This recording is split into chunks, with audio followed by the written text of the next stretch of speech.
After a mild start to 2023 in Kentucky, winter looks to be making a comeback as we head to the second weekend of the new year. Find out what to expect in this episode of the Bluegrass Weather Report.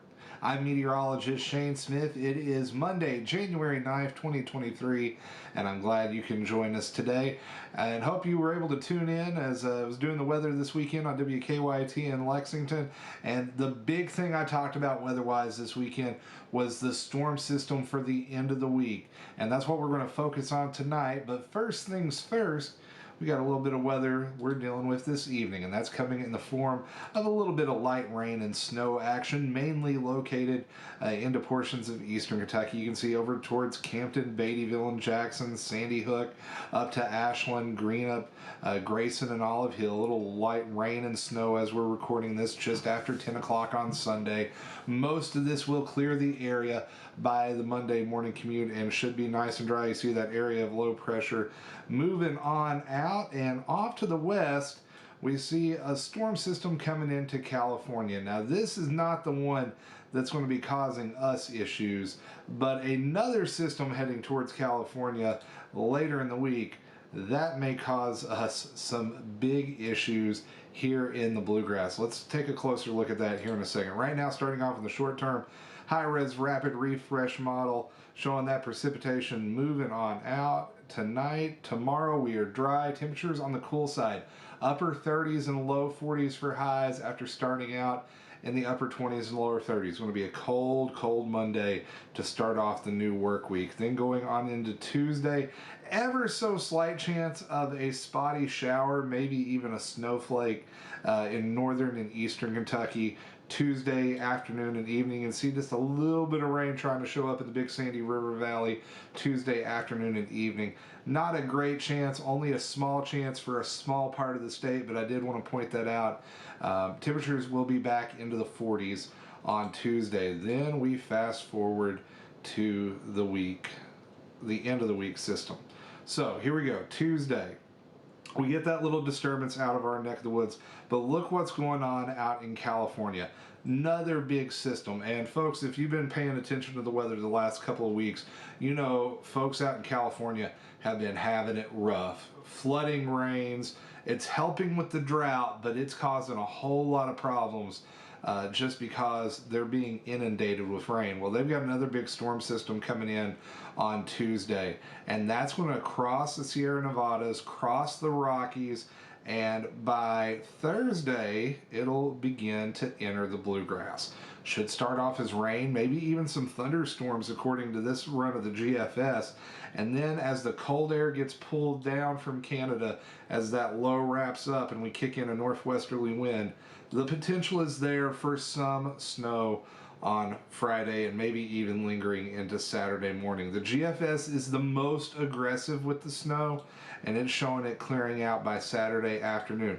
Now, some of the other models have some very differing opinions, so let's take you through a little model tour. Next up, we got the Canadian model. Now, it also shows the big storm system, but not quite as intense, hitting California on Tuesday, crossing the Rockies, and then this low really doesn't quite take as strong of a regrowth on this and quickly passes. This is the most kind of suppressed and quickest solution of the models, not really getting that low wound up, and it's showing the snow pretty much non-existent. So if you're not a fan of the winter weather, you're rooting for the Canadian model this week, that low stays very flat and doesn't get very intense and doesn't pull that cold air back in to wrap in snow showers on the backside.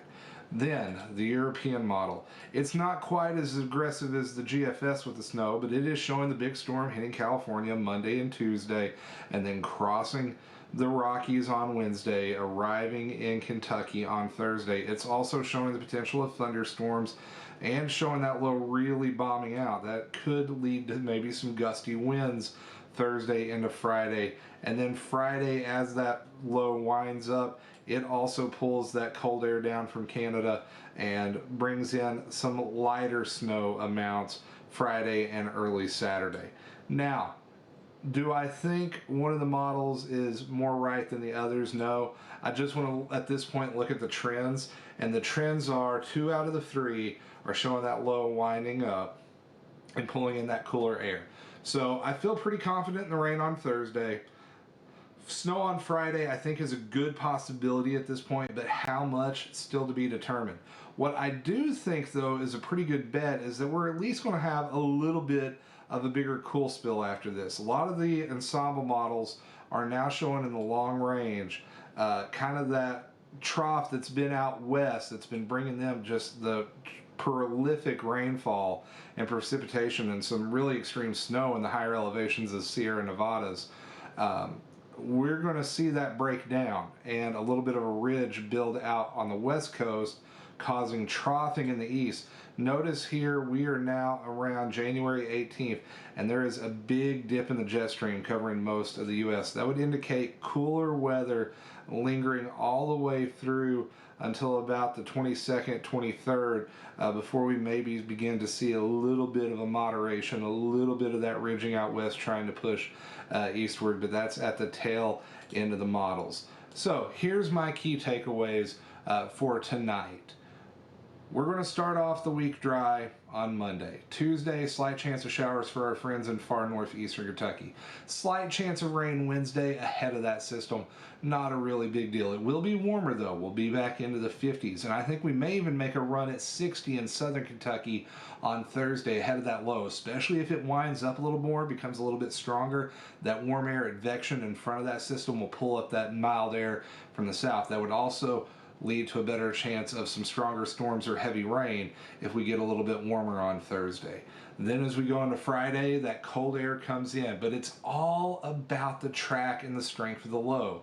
The farther south the low is and the stronger it is, the better chance we have for snow. If it's fast and off to the north, like the Canadian model showing, we probably won't see much. And we'll probably get a much better idea about this on Tuesday. Once that storm is over land, we can sample it with some weather balloons. The model should converge towards a solution, and we'll have a much better idea. And consequently, that's when our next video is coming out, late Tuesday evening and early on Wednesday. So in the meantime, I hope you're doing well. I hope you take care. And until next time, stay weather aware.